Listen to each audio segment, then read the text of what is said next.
So, hi everyone, welcome. Thank you so much for joining us today. My name is Anne. I am the Development Operations Coordinator here at Project Coyote. We're really excited to welcome you to the first event in our 2026 webinar series, Wild Voices, Art, Advocacy, and Animal Nature, hosted by Project Coyote's Artist for Wild Nature Ambassador, Vanessa Chakour. This series explores how art and land-based practice help us remember our own animal nature and speak on behalf of the more than human world. In today's conversation, Writing on Behalf of Other Species, we're inviting you to explore how language shapes our relationship with the wild and how the words we choose can either distance us from other animals or bring us into deeper kinship. If you have a question for Vanessa or for Brandon, please feel free to add them to the Q&A box at the bottom of your screen, and we'll plan to address them at the end of the presentation.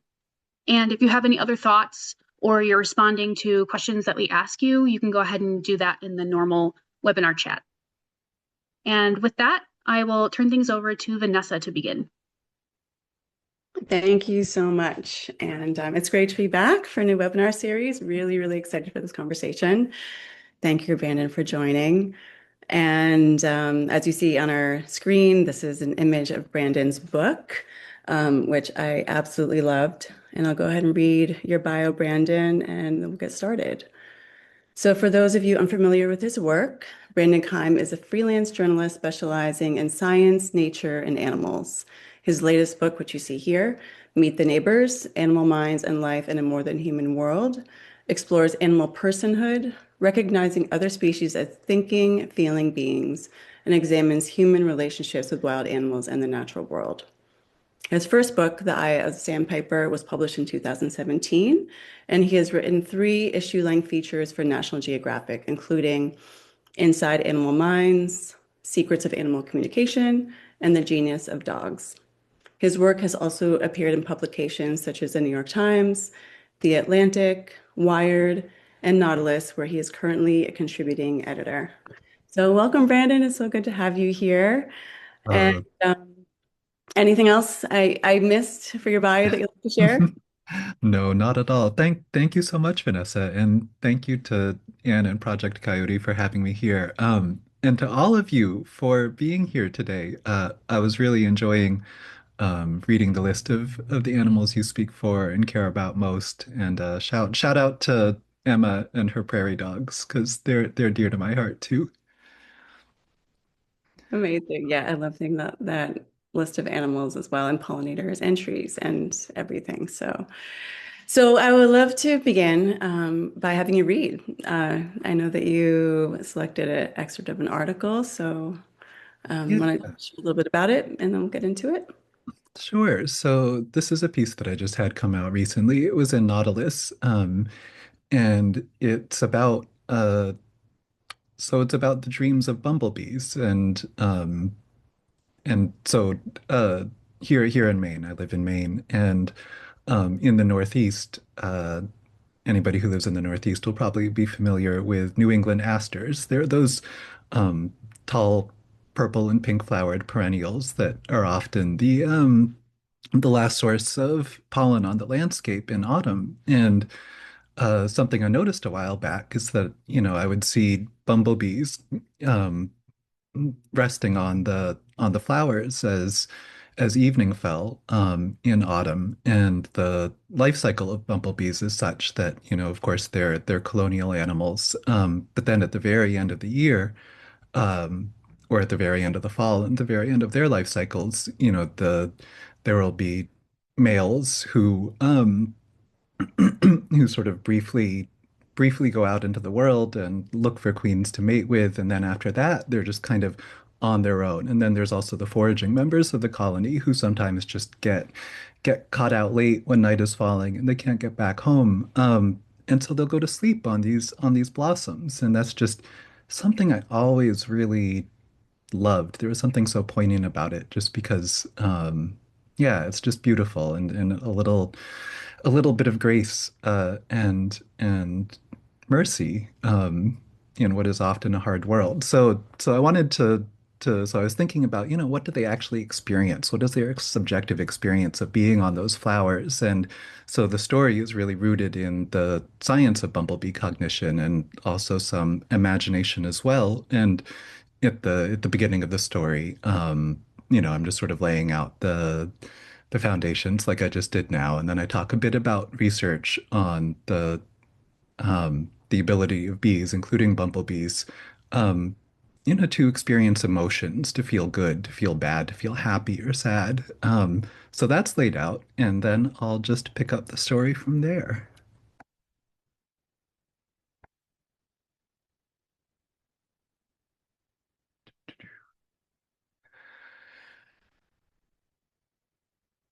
And not only are the asters familiar, or I'm sorry, um, sorry, uh, and not only are the asters familiar, they are warm.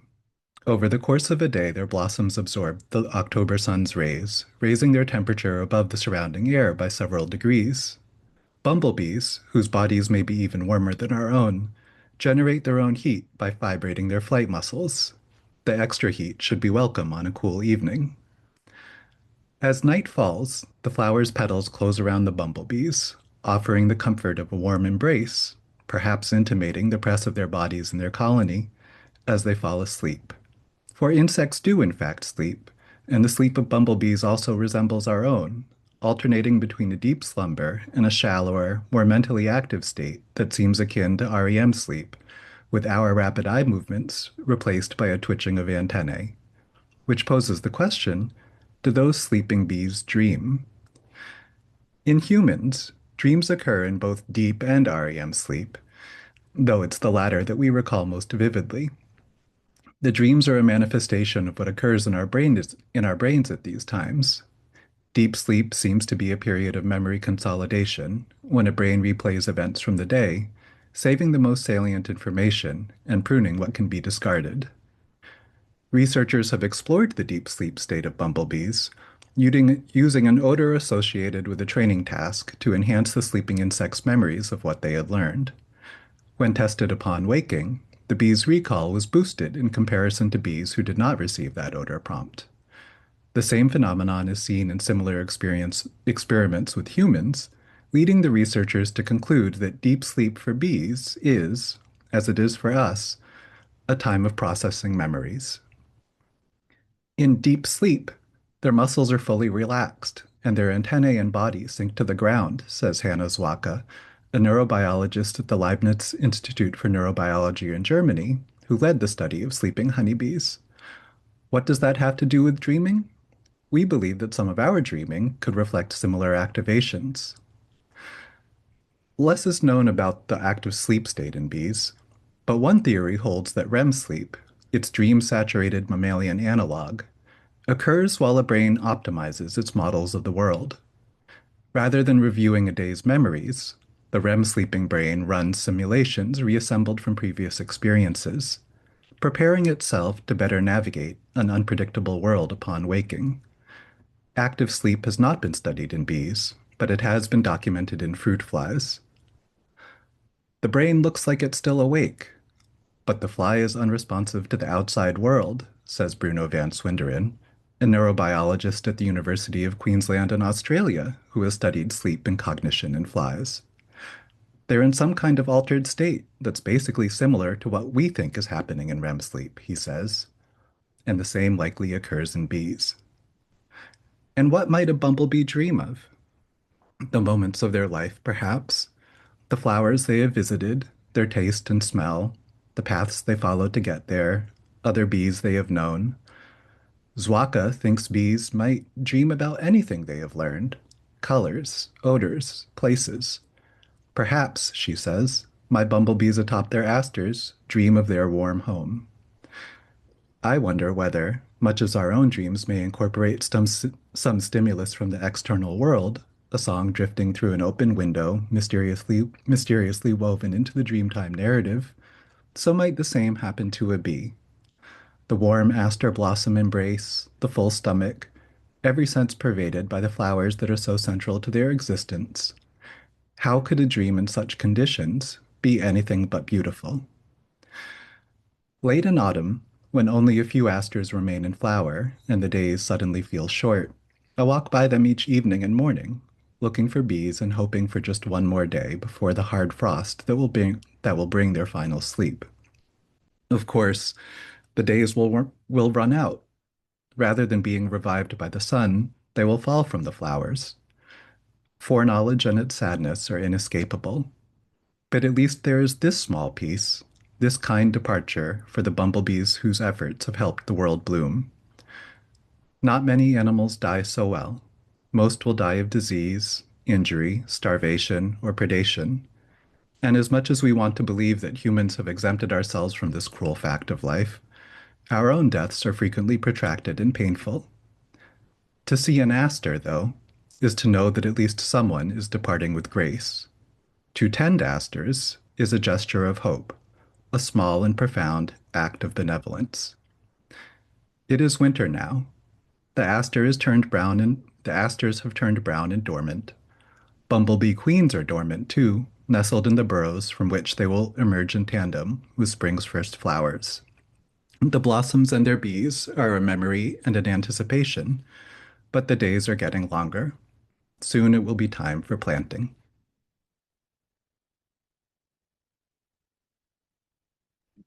Thank you so Yeah. much for being that. I really love how you weave together your personal reflections with research, conversations with, neurobiologists, and it's so beautifully done. Um, Thank and you. yeah, and I really appreciated that about your work, the way that you weave together what you imagine about other species with research and it's very grounded. At the same time, allows us to imagine and see that we're not so different from other species too, which I think really fosters empathy. Mm. Um, yeah, the core question of our webinar today is how do we write on behalf of other species in a way that fosters kinship, and the power of words. And I'm just Mm. thinking back to when you and I met at a panel at the Miami Book Fair, and we were both very much on the same page with this. In both my books, I was really, really it was important to me never to use the word it to refer to a Mhm. plant or other animal. And I know we also have very strong feelings about that. And so I'd love for you to reflect on that in our like responsibility as a writer is like what does it do to our relationship to call another species it versus he or she? Mhm. Um, just love for you to reflect on that. Yeah. So, I mean, of course, language is what shapes our thoughts, and the language that we use is really, I think, what shapes, really almost the lens we see the rest of the living world through. And so, of course, I think the famous example of using the language of or the words of animacy instead of inanimate pronouns like it is Robin Wall Kimmerer and her example of if I remember correctly, she's saying, imagine you're with your grandmother and your grandmother is cooking a soup and it's this beautiful warm domestic scene and you call her an it and there's just something that drops in your stomach when you say that.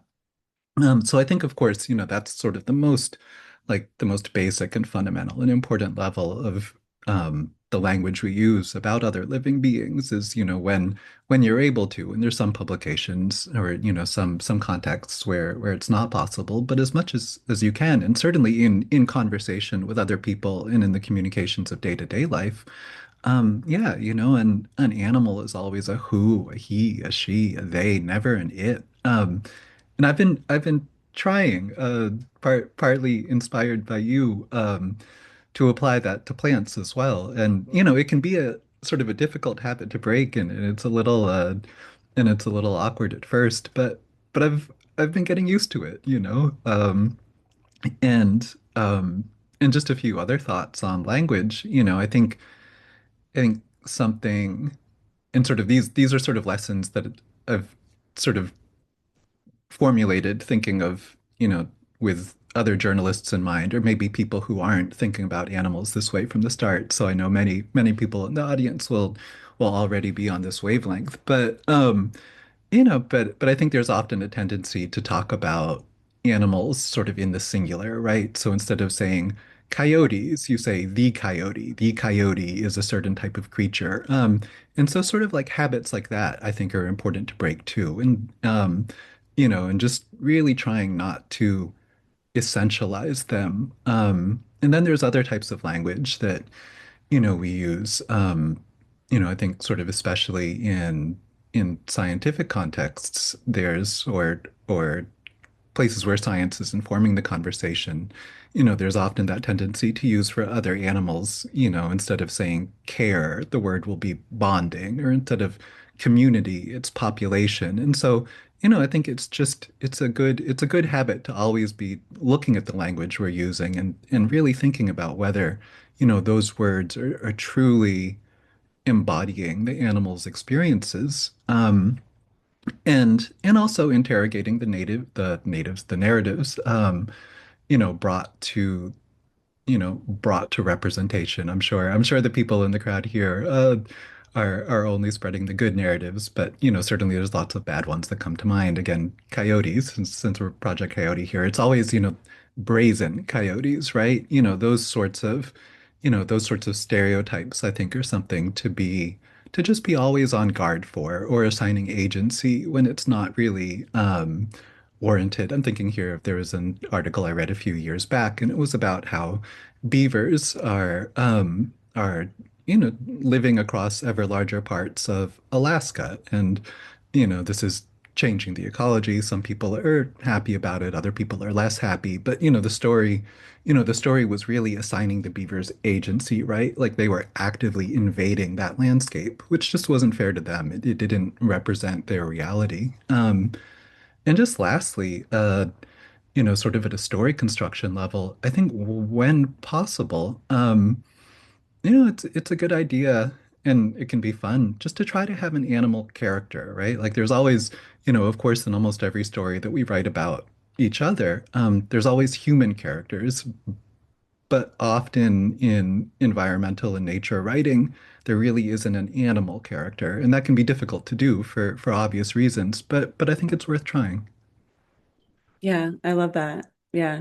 So the pronouns, the adjectives, everything, I think it's really important to interrogate. And some of this, like you said, I mean, and our audience here is, I'm sure, only spreading the good stories, but it's just amazing how it's really storytelling that affects our perception of other species and our treatment of other species and our relationship to them. I mean, a relationship with plants, calling something a weed versus Mhm. a Yeah. dandelion or Mhm. just the importance or the respect that we give or don't give to other species, invasive, how we see other species really is impacted by our language. That's super important. Sure. It's interesting, I think about what you said about, you know, other animals as characters in a books and thinking back to books I read as a child, right? That really did Mhm. foster empathy. Charlotte's Web, like most of the books I read, Mhm. animals were characters. They were not only characters, but individuals. So, you spoke about not thinking about a population like coyotes, but one thing you've done in your writing is not only you've gone deeper and that animal is not just a salamander or a coyote, but they might have a name or you're speaking directly to that one species in that one place. So I'd love for you to talk about, why so many writers shy away from that. I mean, obviously there's a fear of anthropomorphizing, but does that go too far? Why do so many writers shy away from that in your opinion? I think it's, partly out of habit. It can be the sort of the traditions of the genres we work in. Also, I think often there is that fear of anthropomorphizing, or if not anthropomorphizing, just really being uncertain about what another creature's experience is. And of course there are exceptions to this, and there's many books out there about animals and about one person's relationship with an animal. So it's not like this is you know a completely radical thing. But that being said, like there's so many ways in which, or so many contexts in which you don't see characters like that. And I think another difficulty is finding the character. Who is that character? And you can, even if often you we just don't know a particular animal well enough to, really tell their story in a way that makes them a character. And sometimes you can get around that by kind of having a hypothetical animal's life. But something I tried to do in Meet the Neighbors is to really find people who knew an individual animal very well, and then to be able to use that as the in as the foundation of drawing the character. So in the chapter on coyotes, there's a woman named Janet Kessler in San Francisco who's spent years just observing them in close detail. And so there was one coyote in particular who she just had so much biographical data on, or biographical information on, that it was possible to kind of write a short biography of that coyote's life. And there's another one I was really happy. There's a chapter about cormorants, who are birds who are very dear to my heart. And it was just like, how am I ever going to tell an individual cormorant story? Because I don't think anybody in the world has that. But there was a retired biologist in Michigan who had adopted a cormorant he had rescued, whose bill had been deformed by chemical pollution. And so he knew this cormorant so well, and so I was able to tell the story of that cormorant, and also of him, and really the relationship between the cormorant and the biologist. And I think that I kind of err too much sometimes, where I just want to write about animals and not so much about people. But so often, I think what really resonates is the relationships people have with animals. And so if you can tell the story of that, of a relationship, um, then that's even more powerful. Yeah, I completely agree. And I think you do that so beautifully in your book and in your work. And one other thing that I really appreciate about your work, and you did this in the Bumblebee story, is writing from another animal's imagined perspective. And again, I think that's another writing tool that many of us could potentially use. We're using our imagination, and you're stating that, but you're also backing it up with evidence. So, just curious what your kind of boundaries are around that. How do you approach, imagining what their life is like? Mm. How do you approach that, the writing from their perspective? I think, I try to be as rigorous as possible. And so, I'm usually, just because I'm a science journalist by background, and so that sort of tends to be the lens through which I approach stories. Not that they're just about the science, but usually, the science is informing them.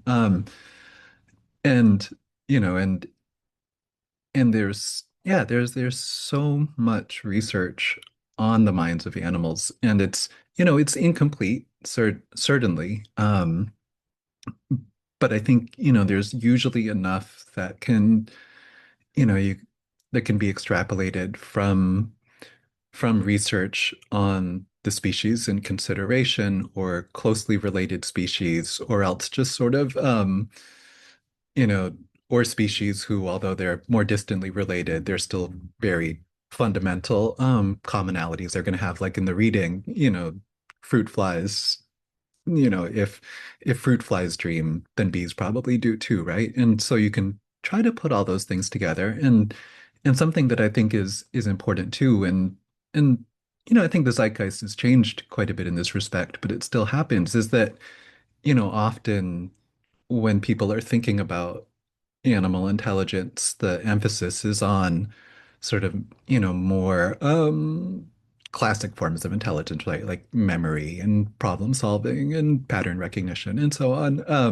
And there isn't as much attention to the felt experience of their lives and the emotional texture of their lives. And that, and that can be a challenge to grasp. I just wrote a story on I was trying to explore what it's like to be a salamander. And it was such a fun challenge, because there's so little research on salamanders, but of course there is a lot on their life histories, and quite a bit can be surmised from that. But there are points where where you say, okay, it's like, what does it feel like to be an animal or to be a being who is just entirely dependent on high levels of moisture, who breathes through their skin, and their skin must stay hydrated in order to breathe. And then what must it feel like to go from a period of dryness uh,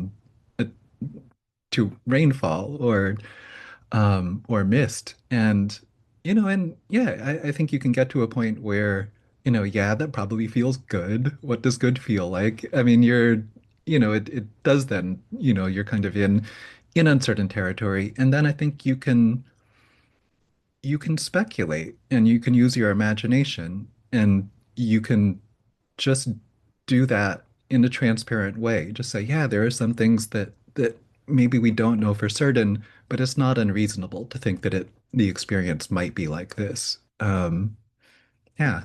And then you sit without uncertainty. And all of this isn't to say though that scientists are the only people who understand animals or the only sources of insight into their lives. And something else that I've really tried to do as my career has progressed is, early on, like the scientists were always foregrounded. It was always, strictly through the lens of science. And now often, like, yeah, I'll just try to find people who know them in less formal but still rigorous ways. That might be wildlife rehabbers or just, someone who knows an animal well. Yeah, that's a really great point. I mean, I imagine some people in our audience, may want to write on behalf of an animal, but don't feel like they have the expertise or background or a scientific background. But I feel that the wildlife and needs as many voices as they can get, right? And I think everyone's voice is provided they're writing on behalf of the species in a honoring them in a respectful way, needs our voices. So, what would you say to somebody who, the piece about the salamander is so wonderful because I think Um, it really makes us more attentive to our environment. After reading that piece, I know if I see a salamander, I'm gonna think about what it's like to be them and think about things differently. And and one of the things I really love about the craft of writing is how we can really hone in that way. If I'm writing about a tree, I'm going to notice so much more about that tree, the texture of the bark, who lives in the tree. I mean, it can go on and on and on and on, and how writing can really help us become much more intimate with our local ecosystem. mhm. So in that way, that's available to everyone. So, I mean, what would you say to somebody who really wants to write on behalf of a species in their environment but feels like they don't have some level of expertise? Um, I would say in addition to feeling perfectly comfortable reaching out to people who do have that expertise, reaching out to scientists or reaching out to wildlife rehabbers or conservationists or anyone who knows them well. People are usually really happy to talk about their passions. And so yeah, I would feel no qualms about just sending them an email or even making a phone call. But apart from that, I think if you're fortunate enough to have the time to do it, I think just observing, and that can be easier said than done depending on the animals you're talking about. But like when I lived in Bethesda, Maryland for a little bit in the suburbs, and I was really fortunate to live by a stormwater retention pond that was actually this little oasis of life. Amidst it all. And so I would go there every morning and most evenings too, and just sort of sit by the inlet stream or the little pocket forest beside it. And, doing that day after day after day after day, like I saw those animals so much more intimately, and I came to sort of know them, in a detail that I wouldn't have had if I wasn't doing that every day. And so I think that's a really valuable thing to do too. And also just like apart from writing and advocacy, there's just something really gratifying about feeling so connected to a place. Even a dirty little stormwater retention pond is a magical place if you're there every day. Yeah, I completely agree. And I think it's really an antidote to the overwhelm so many of us feel right now. Oh God, yeah. I mean, it's just, and that's another point too, is, how do you, or how do, just feel like your voice is making an impact when there's Mhm. so much so-called content out there. And so I really love that, just getting hyper local Yeah. versus this feeling like you have to speak on behalf of all Mm. wildlife globally, and it's just too overwhelming. It can be paralyzing, Yeah, but we can really make an impact where we are. Um, totally. yeah. And so, one of the other things that was in the webinar description is about, you know, publishing work potentially. Like, what might that look like for somebody submitting work to outlets? Say somebody wants to work on behalf of or write on behalf of a bird species that's struggling in their local ecosystem. Would you suggest local papers, Substack? Like, what do you feel like really makes more of an impact? I so this is me just kind of like word clouding and extemporizing, and I don't know if I'm right at all. But so I think, in my own work, like I tend to write for like general interest or national publications.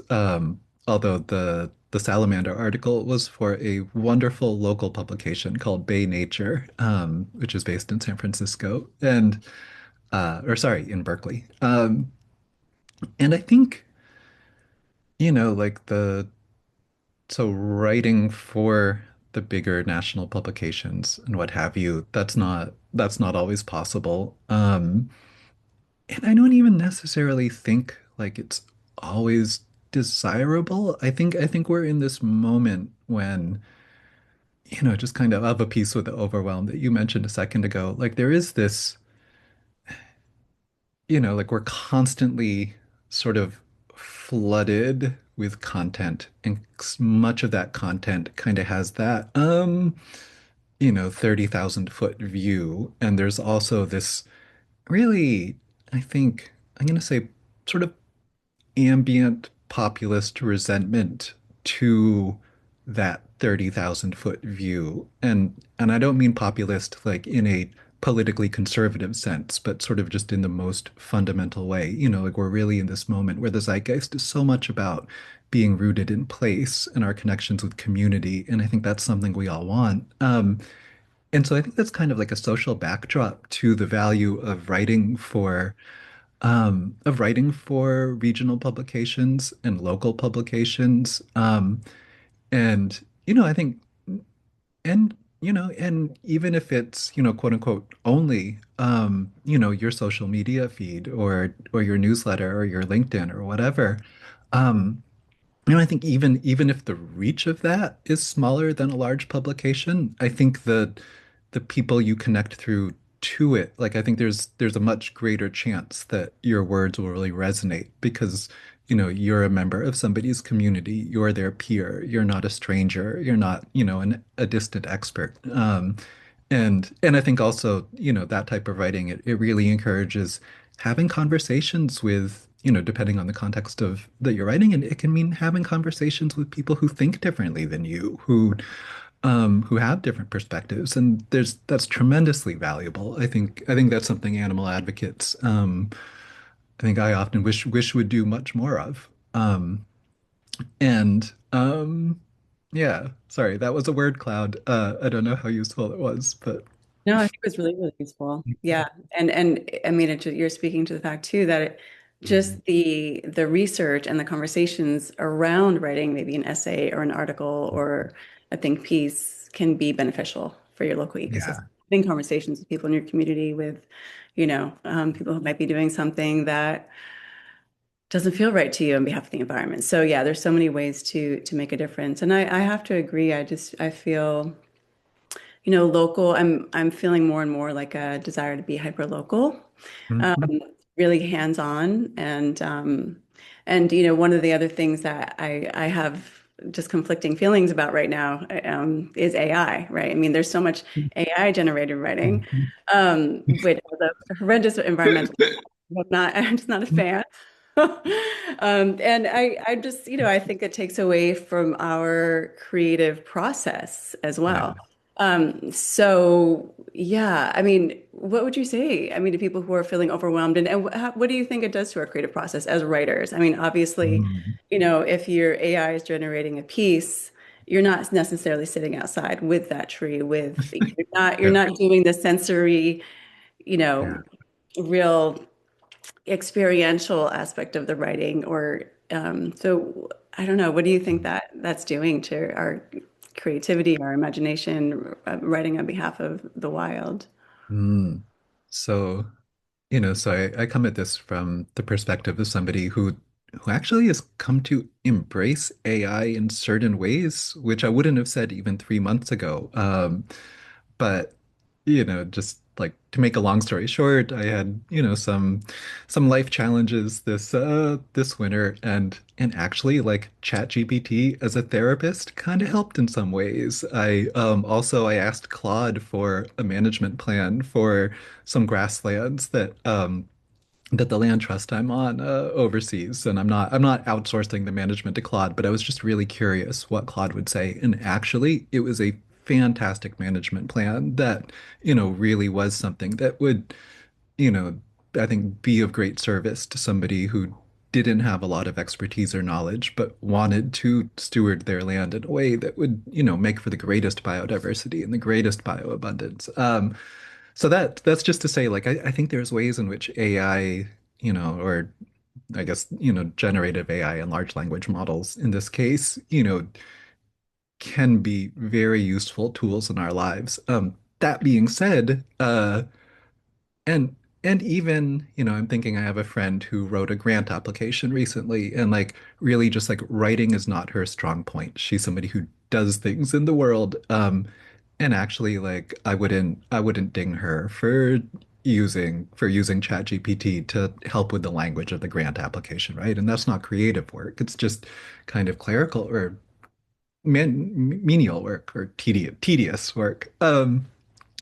But when it comes to creative work, like I think that's something that, absolutely like using AI in that context does detract from the process and the experience. And the process and the experience is so vital. And I think also, there, and sorry, I'm jumping around a little bit, but also recently there was this like incredibly complex scientific paper that I just could not get through, and I couldn't find a foothold in it. And I fed it into ChatGPT, and I'm like, you know what, can you give me a layman's summary of this? And actually it was a really useful summary that kind of gave me the foothold that I needed to go back into it and understand it. And I say all that with a full awareness of how energy intensive these systems are. And yeah, that's awful. And I really do hope that they become much less energy intensive in the future. And I need to stop using these tools probably as much as I have been lately. But yeah, like it's just like using them for the creative process is just, yeah, I think it's just a hard no. And also, I think, social opinion is really turning against it. And there was the scandal around that horror novel. I can't remember the name right now, but it was released in Britain recently, and then the publisher pulled it back when it turned out that it seems like portions of it were produced using ChatGPT. And and the public blowback to that was so powerful. And I feel terrible for the author because it sounds like it wasn't her fault. It was someone else in the process who introduced that. But I was really gratified to see just how people were like, no, we don't want this. Like we want the things we read to be made by other human beings. And so that's also a good reason not to use ChatGPT or any of these other tools in writing too, I think, is just because like, yeah, if somebody, if people are turning against them, if the social mood is turning against them, then those are not things that you want to be using to argue on behalf of animals. Mm, yeah, I agree. And and as writers too, it takes away from cultivating and getting to know your voice Oh, as yeah, a totally. writer, so if that's something that anyone here wants to to really pursue, I think it really obviously takes away from that and using your imagination and, Yeah. and the process can be really hard and frustrating. So I think that it's a dangerous kind of allure of this efficiency of just going to that and Mhm. not going through the difficult process of creating your work. So yeah, so thanks for your reflections on that. I know it's just a tricky issue. Totally. And So writing is difficult. Like, I it's don't hard. enjoy It's supposed to be writing at all. I don't know any writers who actually enjoy the writing itself, like, but you got to do it. yeah. Yeah. So, I mean, and this, I know I want to definitely leave some time for a Q&A, but I just want to finish a question. Thinking about AI and online and the overwhelm of online makes me think of a piece you wrote about, do other animals deserve privacy, which is a piece I really, Mm. really, really loved. And I'm thinking about just our own culture, which is kind of becoming more of a surveillance culture. People are almost Uh, have trackers on themselves with their phones everywhere. mhm. So just for a moment or so, I'd love for you to reflect on that. And maybe I think Anne's going to give some links to that article and some of the others, but I thought it was a really, really interesting piece. And that's another interesting angle I think that people can explore. Mhm. It's just an interesting topic. Do other animals deserve a right to privacy? Talking about tracking collars and all these different Mhm. modes of surveillance that can be beneficial and also can be detrimental. So I'd love for you to talk about that a little bit. Yeah. I mean, I think, well, one issue with tracking collars in particular, of course, is just like the pain and inconvenience they can cause the animals who are wearing them. But and that can be a difficult ethical, I think, balance sometimes because there are absolutely, examples where information derived from collared animals has been really beneficial to populations and to species. Like, of course, the now famous work with collared coyotes in the Chicago area or with mountain lions in urban California, and the information that just came out, both showing, their habits and the resources they were using and what they were doing, and sort of providing information that could be used to better live alongside them, and also just conveying the sensibility that actually, like, these animals are so often around us, like these scary animals that people are afraid of are so often around us, and nothing bad is happening. And so, so that can be really valuable. But even, if you sort of take out the sort of the collaring part and,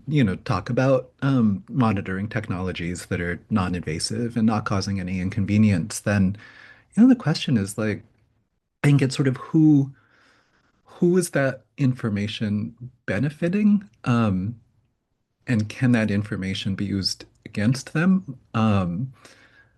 And there's many or some examples, I think, of of animals who have been tracked for research purposes, but then people who want to shoot or poach or capture those animals could potentially use that data to find them in the first place. And so I think those are much more straightforward cases, but even so I'm fortunate to have a burrow complex just outside my window.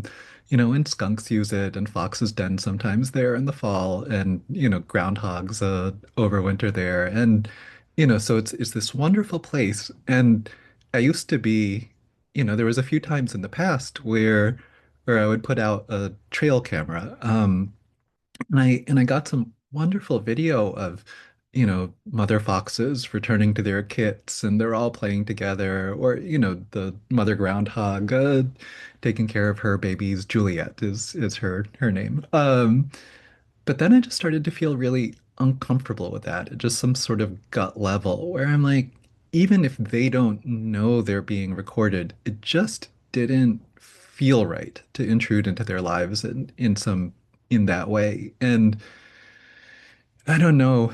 I mean, yeah, I don't know. Maybe this is just fundamentally like a internal conversation I'm having with myself, and the animals wouldn't care either way, but I just didn't feel right about it. So I haven't put those cameras out for years. And um Yeah, and I guess I don't have like a clear line of wisdom about when animals should or shouldn't have right to privacy or interest in privacy. But I just think it's important to think about it, to think that sort of thing through. And yeah, I mean, you can apply that principle to all our relations to animals. Just think more deeply about them and don't yeah, don't just be casual. Yeah, I think it's such an interesting question. So thank you for that reflection. I want to make sure we have some time for audience questions. So Anna, I'm going to turn it back to you. Thanks.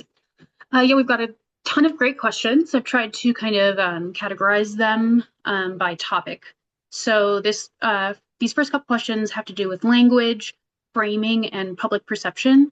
So how much does language actually matter when we talk about wildlife? Do word choices shape how people think or act or change policy?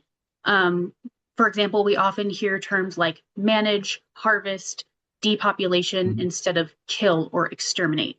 Do you Yeah. think this kind of language influences public perception or policy support? I think it does. I don't know if there's any way to measure that empirically.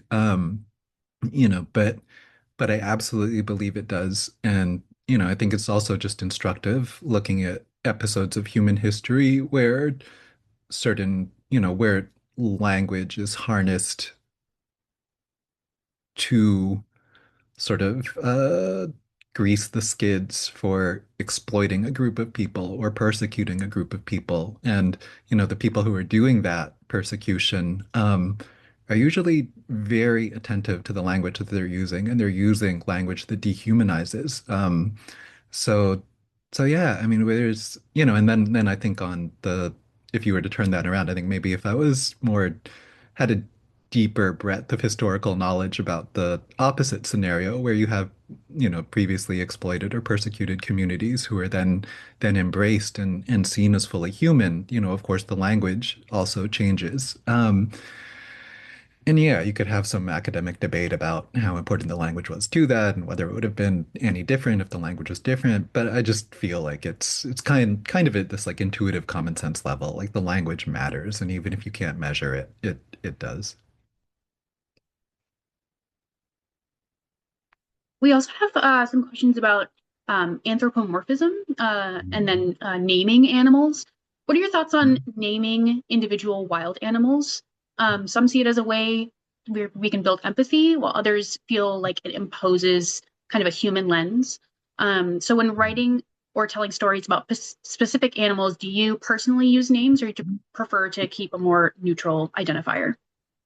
Um, I like to use names when I can. It's not always possible, but I feel no qualms about that because, you know, sort of animals have names for each other, and that can either be, there's some there's some species like certain, I think probably all parrots this applies to, and dolphins as well, where actually there is research on the names that they have for one another. But even if you don't have,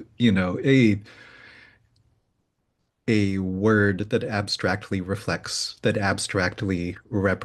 a person like Vanessa or Brandon or Anne. And instead you just sort of have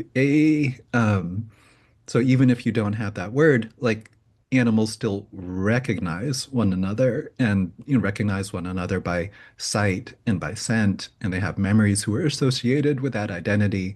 And so like there is that individual level recognition. And yeah, like so long as they know one another as individuals, I don't think there's anything wrong with using a name. Is there a line that you draw between meaningful connection and kind of projecting human traits onto animals? For example, do you think it's appropriate to describe animals as feeling things like love, especially Mhm. towards their young? Mhm. Um, I think that'll be really, so I think, the what we know of the animal's life history and evolutionary biology will inform us in whatever particular species you're talking about. So, I don't think so it's it's almost time for the yellow spotted salamanders to make their migrations here in Maine, and they're laying eggs. They're laying eggs in the water and leaving. And so no, like I don't think they have a great deal of affection um for their kids. Because the life, it just doesn't make sense within the context of the life history. But then if we're talking about other species of salamanders where you actually have long-term parental care, and you also have, a body of research on the neurological systems and neurotransmitters that are involved in parenting and that overlap very much with our own. And just sort of like all that evidence is pointing towards it being pretty reasonable to think that, yeah, actually, like a mother arboreal salamander, who is literally guarding and providing for her babies for weeks and months, yeah, she probably feels something, right? Like there's something motivating that behavior. And then, yeah, we can have a conversation about, well, what is love? And when does affection and care rise to the level of love? And maybe you're not comfortable saying love, but certainly we can say affection and care. And maybe you are comfortable saying love too. Like if you, I mean, watching fox parents with their kids, or bears with their mother bears with their babies. Like I don't like, or dogs with one another. Like, yeah, I don't think there's nothing wrong with saying love for them. We also have some questions about like compassionate storytelling. How do we write about animals impacted by industrial agriculture or laboratory systems, especially when those industries also affect wild ecosystems? Mm, um, I guess I'd want that question to be more specific. Like I feel like, yeah, like I don't like I think you write about them like any other animal. And also, the sort of once you start thinking about some animals as persons, then you have to sit with the tension of all animals being persons. And that also means animals who are, yeah, the animals who we use for labor and research and food, the animals we eat. And just as you can tell a story about every individual wild animal, you can tell a story about every individual captive animal too, every individual chicken in a factory farm. I think sometimes like that can be a little difficult, especially, if you are advocating for some animals, and if you're like, well, I want you to see coyotes as fellow persons, but also you should be vegan and think about chickens that way too. And just sort of like at a practical level, that can be difficult, and you don't always want to have that conversation in the moment. That can just be put off till another day. But yeah, all animals can be written about this way. Brandon, in spending so much time writing about animals and learning about animals, do you find yourself feeling more at ease in the presence of animals than Mm. humans? And if so, how does that influence your work? Um, I mean, I would say it depends on the animal and it depends on the human, right? I I wouldn't say I feel more at ease with them, but I do so there's the farmed animal sanctuary that I volunteer at every weekend. And if you're ever in Eastern Maine, you should go to the Peace Ridge Animal Sanctuary because it's a wonderful place. And yeah, so there's a new cow in the barn I clean. I'm totally not at ease with her. She is yeah, she's she scares me a little. But but I think something I just really appreciate about animals, and I think most animal loving people are this way, is just that there's there's no bullshit, right? Like they are themselves. Like they're just not, I do think like humans, here we are arguably like the most intelligent creatures in the world, the most cognitive beings of all. And just like we use it to kind of have all this drama, right? And all these second thoughts. And and just sort of ways of trying to get one another to do things. And maybe we use deception, or there's just whatever, there's always just layers upon layers, and there's something wonderful about just the incredible straightforwardness of animals.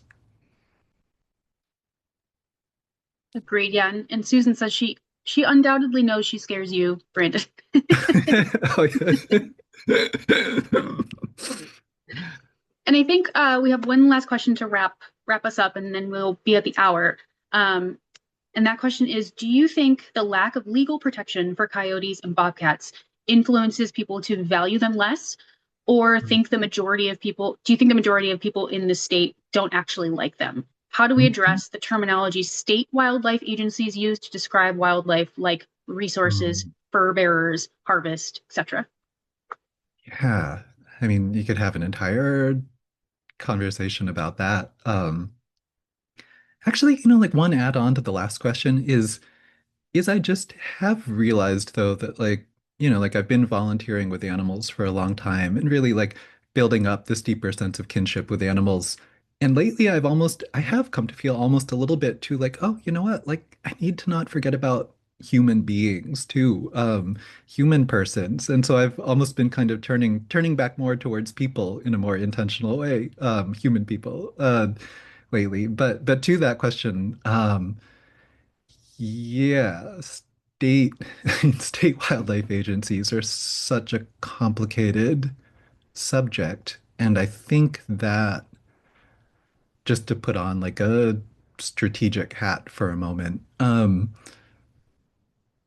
course there's groups, and I think Project Coyote is involved in this as well, who are really advocating for, representing, people outside the hunting and fishing world on the committees that often set the agendas and sort of steer state wildlife agencies. And that's not to say that, I mean, like, and like I wouldn't want to like hunting and fishing communities are often, very involved in conservation too. And so this isn't about trying to exclude them from it. But, but there's groups who are saying, well, actually, like let's have more conservation biologists, let's have animal advocates, let's just have a broader range of perspectives represented on them. And actually trying to make that happen in practice can be incredibly difficult, and sort of like culture war dynamics come into play. And I think it's really important to